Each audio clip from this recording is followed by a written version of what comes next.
Good afternoon, dear children. Hearty welcome to your online class. Class first, subject Hindi first. Book name is Rachna Prasoon. Dear student, आप लोगों का first unit का syllabus और revision दोनों complete हो चुके हैं, लेकिन आप अपने फर्स्ट यूनिट टेस्ट के लिए ये चीज़ें भूलें ना, अपने लेसन ना भूलें, इसलिए हम आपको फिर एक बार रिवीजन करा रहे हैं लेसन 2 का, जिसका शीर्षक है, टाइटल है वर्ण, शब्द और वाक्य। तो डियर स्टूडेंट, जैसे कि इसकी एक्सप्लेनेशन तो हमने सबसे पहली वीडियो में आपको दी थी, रिवीजन में भी एक बार फिर करा चुके हैं। तो आज हम इसमें मेन चीज़ों का ही एक्सप्लेन करेंगे और बताएंगे। तो सबसे पहले आता है आपका वर्ण। वर्ण मीन्स वर्ण या अक्षर। अक्षर जो कि आपने अ से अह तक, अ से औ तक स्वर कहलाते हैं, और अंग और अह को अयोगवाह कहते हैं, और क से ह तक आपके व्यंजन कहलाते हैं। छ, त्र, ज्ञ, स्र ये आपके संयुक्त व्यंजन होते हैं। ये इन्हें संयुक्त व्यंजन इसलिए कहा जाता है क्योंकि ये दो व्यंजनों से मिलकर बनते हैं, दो अक्षरों से मिलकर बनते हैं। हमारे मुंह से जब हम बोलते हैं तो हमारे मुंह से कुछ ध्वनियाँ निकलती हैं, आवाज़ें निकलती हैं, और उसमें सबसे छोटी ध्वनि को, सबसे छोटी आवाज़ को हम वर्ण या अक्षर कहते हैं। वर्ण भाषा की सबसे छोटी इकाई होती है और इसके और अधिक टुकड़े या खंड नहीं किए जा सकते। तो हम एक सूत्र में इसे कह सकते हैं, वह सबसे छोटी ध्वनि या सबसे छोटी आवाज़ जिसके और खंड या टुकड़े नहीं हो सकते वर्ण या अक्षर कहलाती है। तो ये सारे अक्षर आपने नर्सरी क्लास में पढ़े हैं और अब तक भी आपके यूकेजी तक भी आपने इनका रिवीजन किया है। संयुक्त व्यंजन आप यहाँ देख रहे हैं, छ से क्षत्रिय क, आधा क, आधा श और अ से मिलकर बना है। त्र से त्रिशूल, आधा त, आधा र और अ से मिलकर बना है। ग से ज्ञानी, आधा ज, या और अ से मिलकर बना है। और स्र, आधा श, र, आधा र और अ से मिलकर बना है। तो इसमें दो अक्षर से मिलकर ये बने हैं, इसीलिए इनको संयुक्त व्यंजन कहा जाता है। अंग को अनुस्वार, अंग की बिंदी को अनुस्वार और मात्रा के रूप में ही से हम प्रयोग करते हैं, और अह खाली को विसर्ग कहते हैं, मतलब दो बिंदी पीछे लगती हैं। जैसे अंग की बिंदी में पंख, शंख इस तरह के शब्द बनते हैं, अह खाली में हम जैसे प्रातः, अतः, नमः इस तरह के शब्द बनते हैं, और अह की आवाज़ इससे आती है। अंग और अह स्वर नहीं है, ये स्वर नहीं है लेकिन मात्राओं की तरह ही प्रयोग होते हैं। अड़ा और अणह व्यंजन ड और ढ व्यंजन से विकसित हुए हैं, इनसे मिलकर बने हैं, मतलब इनसे विकसित होकर माने इनमें बिंदी लगाकर दो ये अक्षर आगे बढ़ाए गए हैं। तो इस प्रकार से ये हिंदी के व्यंजन आपने सीखे हैं। याद रखने वाली बातें कौन कौन सी हैं? वर्ण भाषा की सबसे छोटी इकाई है, और मतलब अक्षर या वर्ण सबसे छोटी इकाई है भाषा की, और ये दो प्रकार के होते हैं, नंबर 1 स्वर और नंबर 2 व्यंजन। स्वर वो होते हैं जिनसे मात्राएं बनती हैं, मात्रा के चिन्ह बनते हैं, और व्यंजन वो होते हैं जिनके ऊपर मात्राएं लगाई जाती हैं। क्वेश्चन आंसर है इसमें, मौखिक है लेकिन ये क्वेश्चन आंसर आपको एग्जाम में लिखित में आएंगे, हमने कॉपी में आपको करवाई हुई हैं। तो पहला है, भाषा की सबसे छोटी इकाई क्या है? तो इसका आंसर है वर्ण या अक्षर। नेक्स्ट, संयुक्त व्यंजन कौन कौन से हैं? तो इसका उत्तर है छ, त्र, ज्ञ, स्र। अब यहाँ पे आपको एक्सरसाइज आपने अपनी बुक में कर रखी होगी, आपको एक्सरसाइज सिर्फ बुक से याद लर्न करके तैयारी करनी है, और क्वेश्चन आंसर नोटबुक से तैयारी करनी है।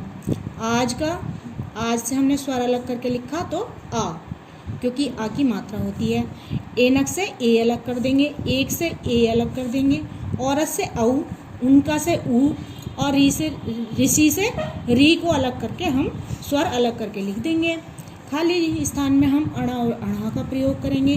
तो ये आपका पहले से ही हम करवा चुके हैं, आप यहीं से अपने पेज नंबर 10 से इसकी तैयारी कर लेंगे, लर्न कर लेंगे। लिखित में लिखित प्रैक्टिस आप रफ कॉपी में करेंगे। निम्नलिखित वाक्यों से संयुक्त व्यंजन छांट कर लिखने हैं। तो पहले आप सर्किल कर लीजिए, छ, त्र, ज्ञ, स्र, फिर उनको सामने लिख देंगे, छ, त्र, ज्ञ, स्र।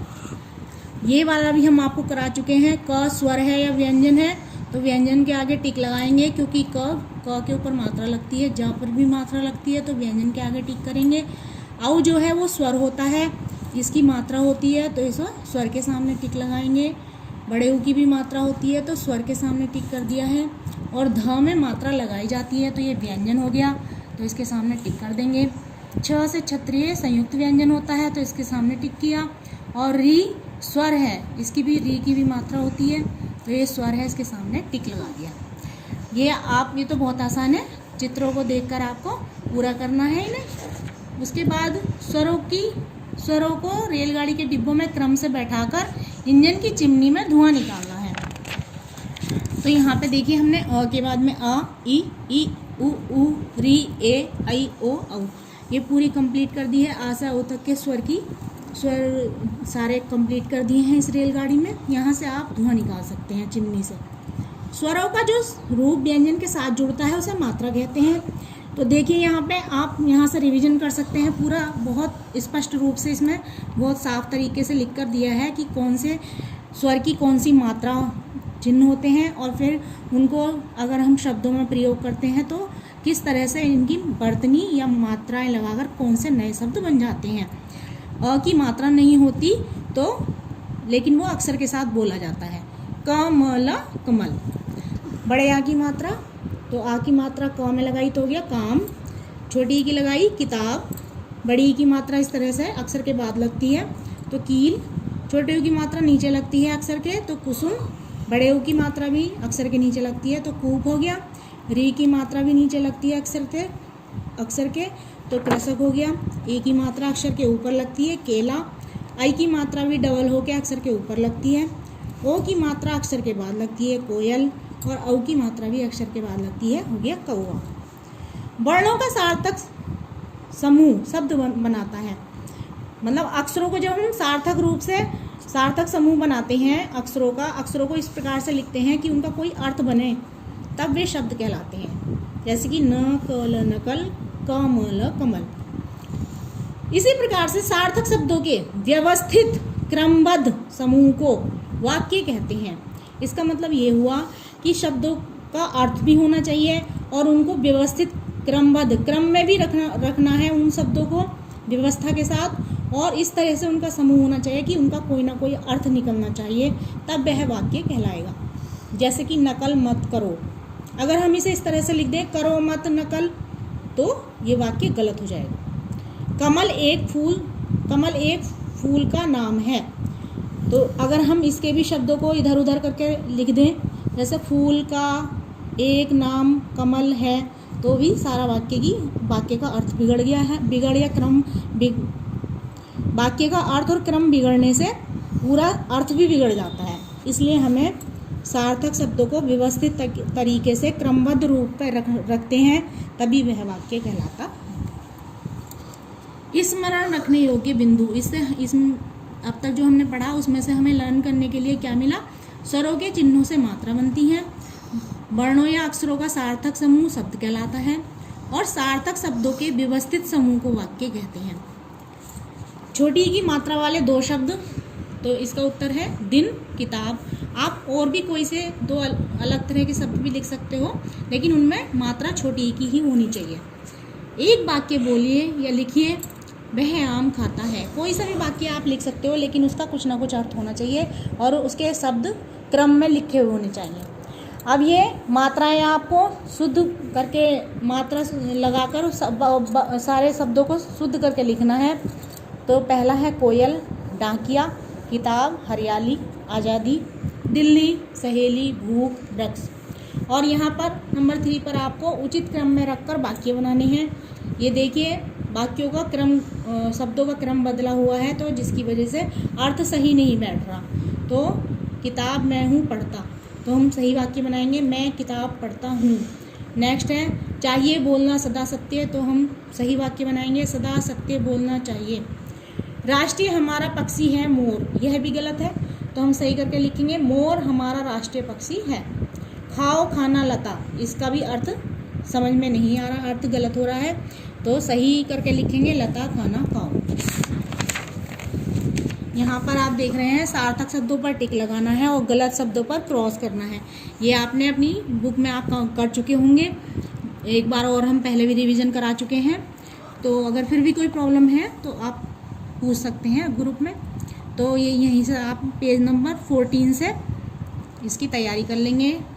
फिर रचनात्मक गतिविधि है, इसमें अक्षरों के जो वर्ण समूह हैं उन वर्णों को सही क्रम में रखकर सार्थक शब्द बनाना है। तो पहला है लड़की, तो इससे बनेगा लड़की।